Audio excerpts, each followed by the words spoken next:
खूबसूरत थी। पापा रिक्शा ड्राइवर थे। घर में गरीब का बसेरा था। अपनी ख्वाहिश पूरी करने के लिए एक दिन माँ रामू नाम के एक आदमी के साथ चक्कर चलाकर हमें छोड़कर चली गई। मेरी माँ का नाम शीला था। नशीली आंखें और लंबे लंबे बाल थे। कहते हैं ऊपर वाला अपने बनाए हर इंसान की आजमाइश लेता है और कुछ लोग उसकी आजमाइश पर पूरे उतर भी जाते हैं और कुछ कमज़ोर पड़ जाते हैं। मेरी ज़िंदगी में भी एक ऐसा वाक़या हुआ जिसकी वजह से मेरी और मेरे भाई की पूरी ज़िंदगी बदल गई। मेरा नाम अंजलि है। मेरे पापा रिक्शा चलाते थे। पापा की सैलरी इतनी न थी कि वह माँ की हर ख्वाहिश पूरी कर सके और घर में इसी वजह से नोकझोंक होती रहती। माँ पूरा दिन घर से बाहर रहती थी। जब रात को घर पहुँची तो किसी से बात न करती और सो जाती, जैसे उसका अपने पति और औलाद से कोई रिश्ता ना हो। माँ रामू से मिली जो बहुत अमीर था। माँ और उस आदमी की नज़दीकियाँ बहुत बढ़ने लगी और माँ ने उस आदमी से शादी करने के लिए पापा से तलाक ले लिया। पापा ने तलाक से पहले माँ को बहुत समझाने की कोशिश की कि तुम्हारे 2 साल की बेटी और 5 साल का बेटा है, मेरी नहीं, कम से कम उन बच्चों के बारे में ही सोच लो। मगर माँ किसी की भी कोई बात समझने के लिए तैयार न थी। उन्हें सिर्फ अपनी ख्वाहिश की परवाह थी और उसी वजह से मेरी माँ पापा की तलाक हो गई। जिस वक्त मुझे और मेरे भाई को उनकी सबसे ज़्यादा ज़रूरत थी, वह हमें दुनिया के इस अंधेरे में अकेला छोड़ गई थी। पापा और भगवान के सिवा हमारे पास कोई दूसरा सहारा न था। जब किसी माँ को अपनी औलाद को प्यार करते दिखती तो उस माँ की ममता को देखकर मेरा दिल रो पड़ता और घंटों अकेले बैठकर रोया करती थी। सर्दियों में जब सभी बच्चे अपनी माँ की आंचल के साये में सो रहे होते तो हम दोनों बहन भाई रात की तेज हवाओं के झोंके से डर जाते। तो तब हम दोनों एक दीवार के साथ घंटों अपना सर जमीन की आगोश में रखकर सो जाते और भगवान से प्रार्थना करते कि हे ऊपर वाले, इस रात को जल्दी ख़त्म कर दे। तकलीफ़ जब ज़्यादा होती, जब अपने से ज़्यादा गैर हमारे पड़ोसी हमें तरस खाकर यह कहते, यह लो खाना, हमारे घर आओ, खाना खा लो। कुछ लोग तरस खाकर अपने बच्चों के पहने हुए कपड़े मुझे और मेरे भाई को दे देते। हम उन्हें बड़ी खुशी खुशी पहनकर अपना समय तो गुजार देते।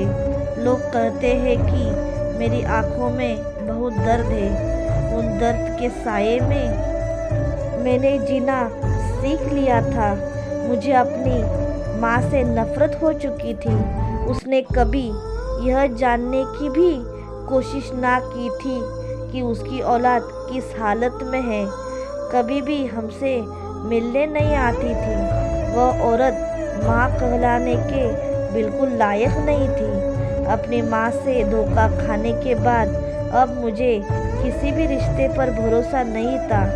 मेरे पापा ने हमें पाल पोस कर बड़ा किया और हमारे लिए मेहनत करते थे ताकि हमें 2 वक्त की रोटी मिल सके। मैं और मेरे भाई गरीबी के वजह से पढ़ाई हासिल ना कर पाए थे। वक्त तेज़ी से गुजरता गया और देखते ही देखते ज़िंदगी के 10 साल गुजर गए। वक्त के साथ ज़िंदगी बहुत बदल चुकी थी। अब मेरे पापा भी दूसरी शादी कर चुके थे। उस औरत का नाम पायल था। वह भी तलाकशुदा थी और पापा को खुश करने के लिए हर समय बनी सवरी रहती थी।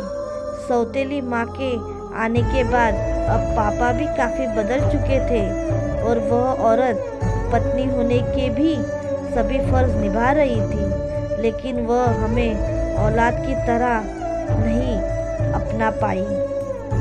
हमारा दोनों बहन भाई का मिलना जुलना खानदान से भी ख़त्म कर दिया।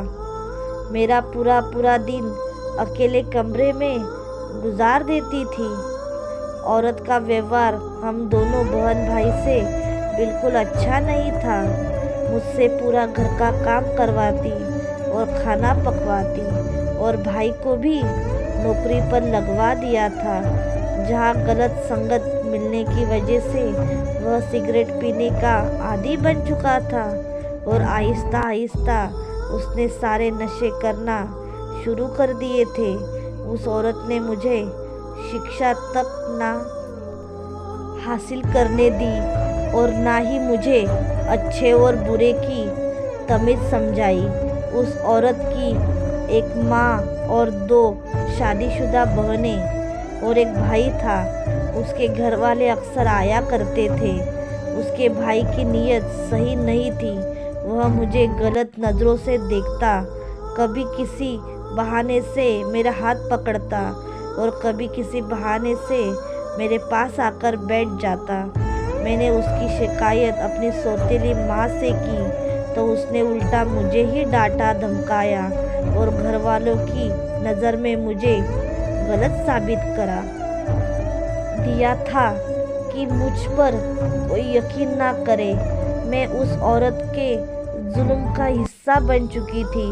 उसने मेरे नासमझी और मासूमियत का फ़ायदा उठाया और जिस उम्र में बच्चे बढ़ते हैं उस उम्र में मेरे दिमाग में इश्क मोहब्बत जैसी बातें भर दी।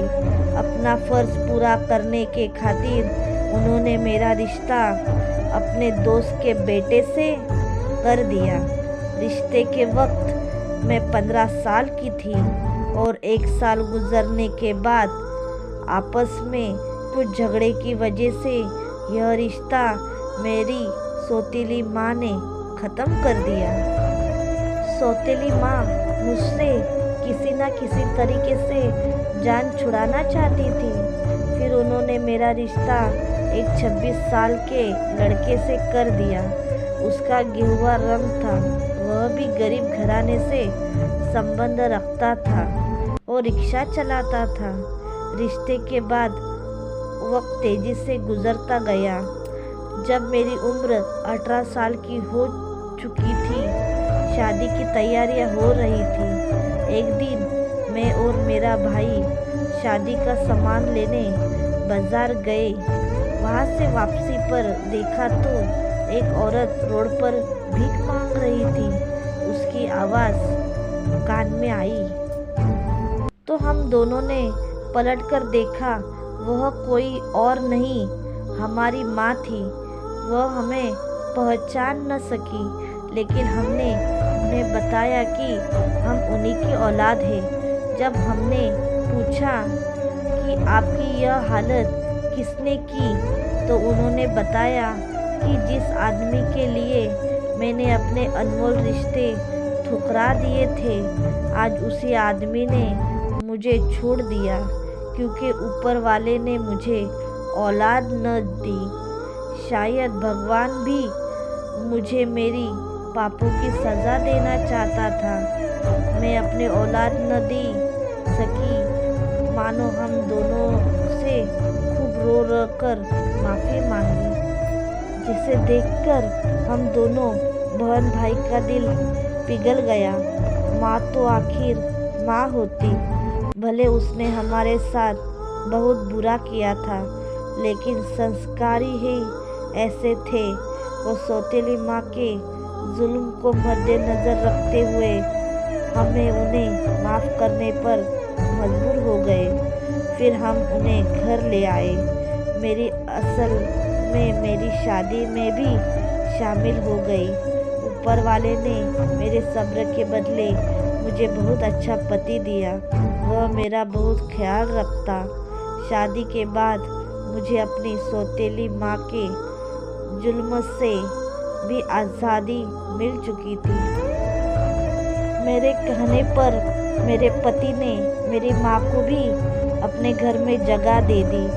मैंने उन्हें कभी भी इस बात का एहसास तक नहीं होने दिया कि वह हमें माँ का प्यार ना दे सकी और उनकी बहुत सेवा की।